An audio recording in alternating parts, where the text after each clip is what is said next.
What's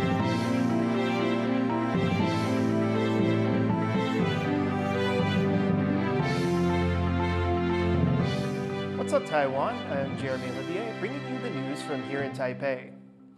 Saturday marks the end of nuclear power in Taiwan.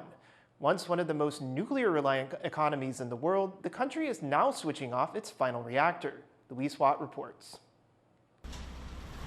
Every day, Chen Longcheng delivers lunch from his restaurant to the nuclear power plant across the road. The father of two has lived and worked here in Hengchun town in Taiwan's south for more than half his life.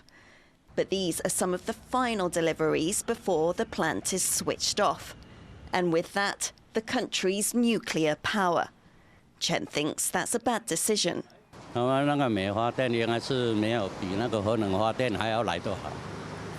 我觉得还是核能发电需要继续延役，应该是对百姓比较好。 还有对工业也 OK 啦，因为你如果核能没有发电的话，应该电价会涨。Despite growing unease amongst some about turning off nuclear power, Taiwan's ruling party is pressing ahead with its long-time goal of a nuclear-free homeland. It's been increasing wind and solar sources and reducing coal-fired power in favour of natural gas. Once seen as a cheap and stable way of helping Taiwan industrialize, nuclear power fell out of public favour because of safety fears, particularly after the 2011 Fukushima disaster in Japan, and the problem of where to store nuclear waste. Since 2017, the operating licenses of all Taiwan's reactors have expired. Taiwan's third nuclear power plant opened here on the southern coast in the mid-1980s, when nuclear power accounted for around 50% of the country's electricity. That's now down to 3%, all produced here, the last of Taiwan's 6 reactors to shut down. Taiwan already imports virtually all its energy. That's led to fears about the country's energy supply in the event of a blockade by China, which claims sovereignty over Taiwan. 如果发生了什么问题，也只有2个礼拜的储存的时间，风力更不用说了，就是都不是属于稳定的电源。现在最稳定的电源就是核三嘛。 Businesses already worry about a power crunch after several mass blackouts. In a last-ditch effort to keep nuclear power, Taiwan's opposition-controlled legislature amended the law, allowing plant operators to apply to run for another 20 years. That's come too late to keep this reactor running, and the government says it would take at least a year and a half to restart it. But President Lai Ching-te's Democratic Progressive Party is not ruling out bringing nuclear back sometime in the future. 任何的政策变更都必须满足核安、核废、社会共识3个重要的前提，才有可能进行。 Reaching public and political consensus will be no easy task. At least for now, Taiwan has to adapt to a future with no nuclear power, and the uncertainty that brings. Devon Tsai and Louise Watt for TaiwanPlus. Ukraine and Russia will swap 1,000 prisoners after the two sides met for peace talks in Istanbul. But the negotiations also showed deep divisions between the two sides, with Ukraine reporting that Russia made, quote, new and unacceptable demands.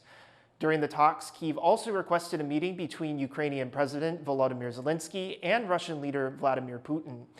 These were the first direct talks between the two warring countries since 2022, after Russia began its full-scale invasion of Ukraine. Taiwan is a country that's prone to natural disasters like earthquakes, landslides, and typhoons. To reduce risks and minimize damage from such disasters, the country not only has its official emergency response efforts, but also TCERT, the Taiwan Community Emergency Response Team. Sandy Chi tells us more.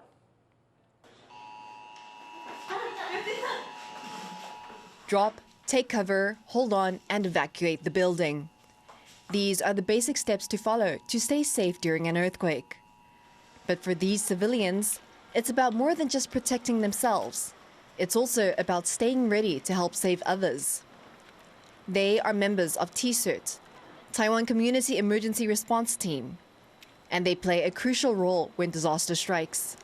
真正重要的地方，其实是因为民间的部分，他要先想办法自己先自助，然后再公助，然后最后再是公家单位的介入。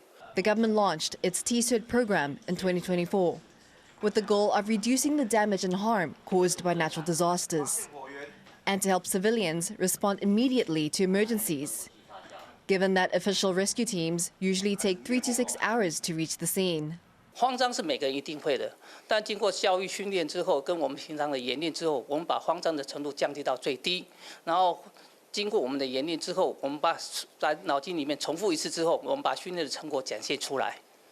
Anyone can become a member of TCERT, as long as they are willing to learn and help others. No matter your age, no matter your sex, no matter your belief, everybody can join. During the emergency, maybe the elder people, they are not able to do something, but they can to be as the logistic people. They can help to maybe to register for the checklist to see if someone is outside. People can do everything they can do. And the rest is all up to 3 years of professional level training and continuous practice after getting qualified. 你发现2楼还有除了2楼以外，还有其他的楼层有发现有人员在里面吗？ They need to learn how to evaluate the scope and the severity of the disaster area, and then they need to learn how to do the very initial and the very basic light rescue. So we will give them the very basic technique to save people during the emergency. And when we save the people out and get people out, they need to do some medical treatment. So they need to learn how to do the very basic medical care. Taiwan currently has 190 such teams across the country, at least 3 in each city and county, with the goal of training 80 more each year. More can be done to train up the entire population. But experts say the country is on the right track in promoting the importance of emergency response preparation, helping to build a stronger, more resilient society, able to face what disasters may come. Chris Ma, Alec McDonald, and Sunny Chi for TaiwanPlus. In the countryside in northern Taiwan, a series of DIY workshops are reconnecting families to local food traditions. John Van Trieste takes a look.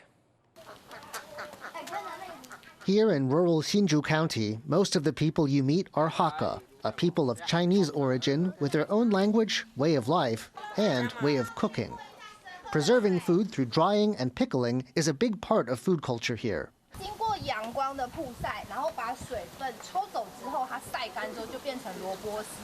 And the winter is one time when there's lots of pickling to do for the year ahead, with rich fields of radishes and seasonal greens ready for harvest. Kids here would once have grown up with pickling all around them, but these days it's common to buy pre-made pickles from the supermarket.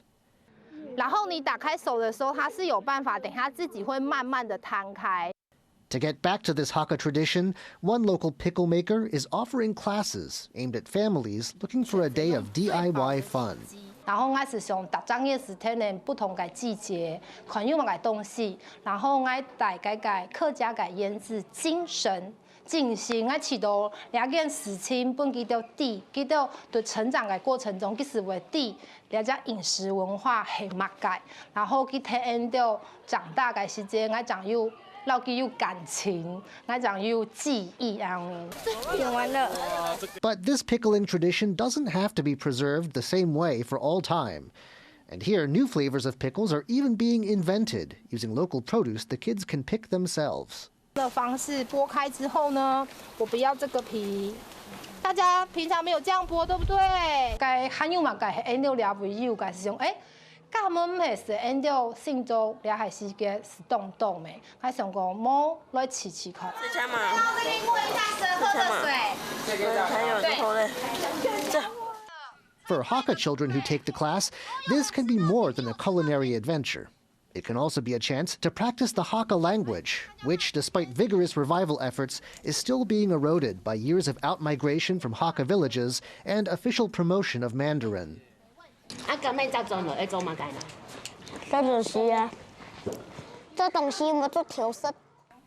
And the parents, some of them Hakka speakers too, find it good education for the kids about where food comes from, the land. 最重要了解是，这东西很用的啊，也的东西很用的做出来，都种的时间。太多了，一半。这样。对，好。那你会按摩吗？会呀。好，很棒。 These workshops are a chance to learn something new as a family, and for local Hakka people, it's also a chance to get back to old family roots, preserving a way of life along with the vegetables. Justin Wu and John Van Trieste for TaiwanPlus. The 2025 World Masters Games is about to kick off in Taipei. The multi-sport event for older athletes will see 6,000 participants from around the world face off in the Taiwanese capital. Reporter Lauren Padamore caught up with one of the few people over the age of 90 taking part in this year's competition. How old is too old to compete in international sports events? For 99-year-old athlete Alan Martin, there is no age limit on competitive spirit. The New Zealand native has just touched down in Taipei for the 2025 World Masters Games, a multi-sport contest for people aged 30 and up. It's a real challenge, and if you can do it, why not? It's enjoyable, and it's a challenge. Hello! You're famous, Grandpa. You're famous. The near-centenarian Martin has already bagged 8 gold medals in previous World Masters Games. This year, he's entered himself in 5 of the competition's 35 events, the 100, 200 and 400 metre dash, as well as the javelin and discus. And he's the only one showing up in his age group for all of those events. Well, let's say I'm used to coming last because if there's no other competitor at my age, they put me in a lower group, say 80 to 85, and you're running with them. So that's the challenge in itself. Anyway, getting around, completing the course, doing what I said I'm going to do, and those are the challenges that I have got, and hopefully do reasonably well. Martin was retired when he laced up his running shoes for the first time, taking to the track after a long career as a pilot turned journalist. First flying with New Zealand's J-Force in Japan, then reporting from South Africa, London, Australia and Gallipoli in today's Turkey. He says his childhood in rural New Zealand gave him the drive he needed in his varied career, including as an older athlete. If you grew up on a farm, let's say, I think that's where you learn certain disciplines, because it's always hard work on a farm, and I think in anything I've done in my life, it's always because I generally tempted to work hard at it. And when Martin hits the track this time, he'll have a familiar face cheering him on from the stands. His granddaughter Paul has travelled to Taipei to show her support. She says Martin has been an inspiration to her, and she even decided to compete in her first triathlon later this year in his honour. I stayed with him for a month last year in New Zealand. He was getting up every morning at 6 a.m, doing his workout, and it's so inspiring to see someone to keep active and keep a positive mindset. Taipei will mark Martin's 4th World Masters Games. He previously competed in Italy, Australia and his home country of New Zealand. And he's always thinking ahead to the next event. Well, assuming I'm alive, of course, the next one is the Australian Games in Canberra at the end of this year. That would be my next goal. At almost 100 years old, Martin's unstoppable spirit proves age is just a number, and that hard work and discipline are the best drivers of success. Alex Chen, Sandy Chi, and Lauren Padamore for TaiwanPlus. Thank you for watching What's Up Taiwan. You can visit the TaiwanPlus website or follow our social media for more of our stories.